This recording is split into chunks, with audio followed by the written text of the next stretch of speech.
दोस्तों एक बार की बात है, एक बाबा जी बैठकर अपने हवेली के बाहर तपस्या कर रहे थे। वे देखते हैं इतनी दूर से कि दो जने, एक लेडीज और एक लड़का उनके पास आ रहे हैं। बाबा जी सोचते हैं ये पता नहीं क्यों मेरे पास आ रहे हैं, चलो देखता हूँ।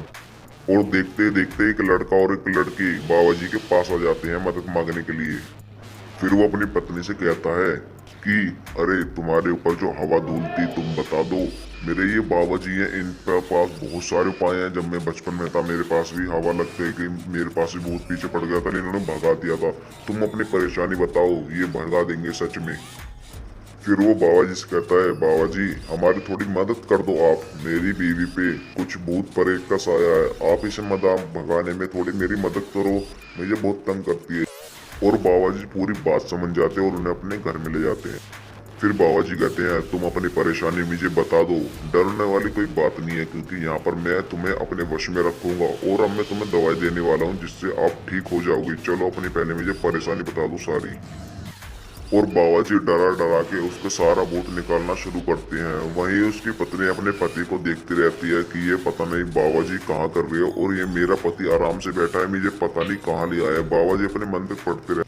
और ऐसा कर कर कर वे बाबा जी उस लड़की का सारा भूत उतार देते हैं। वे बार बार जमीन पर गिरती है क्योंकि उसका सारा भूत निकल रहा है, बाहर जा रहा है। और बाबा जी पूरा बात समझते हैं।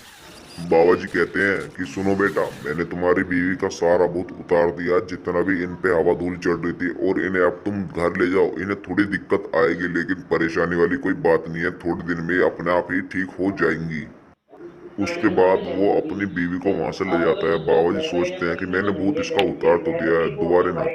अगले दिन सुबह वो अपनी बीवी से पूछता है तुम्हें अब अच्छा महसूस कर रही हो ना। उसकी बीवी कहती है हाँ अच्छा कर तो रही हूँ। फिर उसका पति कहता है कि चलो अब तुम घर चलो यहाँ से।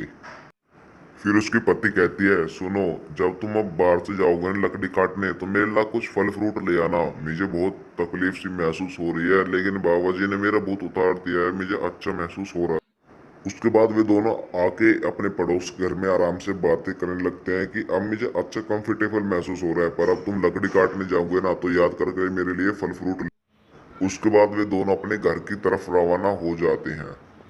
उसके बाद वो अपने हाथ में तलवार लेकर पेड़ों को काटने के लिए जंगल में चला जाता है। वहां पर देखता है कि एक चुड़ैल भी है। उसके बाद वो जो चुड़ैल रो रही थी वो उसके पास धीरे धीरे आता है। थोड़ा पास आने के बाद उस चुड़ैल से पूछता है अरे बहना तुम्हें क्या हुआ, तुम तो चुड़ैल हो, तुम तो सबको मारती हो और आज तुम ही रो रही हो, तुम्हें हुआ क्या, मुझे बताओ, मैं तुम्हारे साथ तुम्हारी मदद कर दूं कुछ।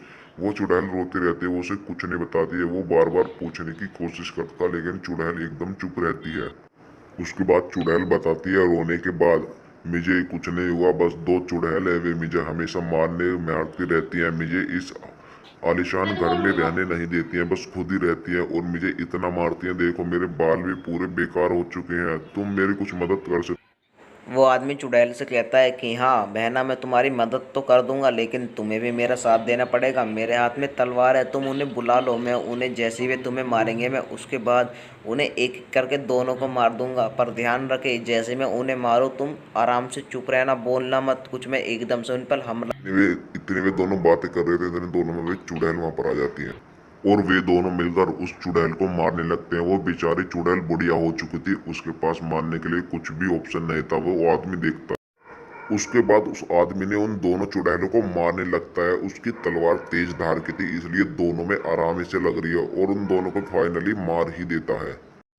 उसके बाद वो कहता है अरे अब आप यहाँ पर आराम से इस किले में रह सकती हो, अब आपका ही राज है यहाँ पर, मैंने उन दोनों को मारकर यहाँ से भगा दिया, अब वे कभी नहीं आएंगी। इस कहानी का एंड यही हो जाता है। और दोस्तों एलेक्स जेम चैनल को सब्सक्राइब भी कर लो।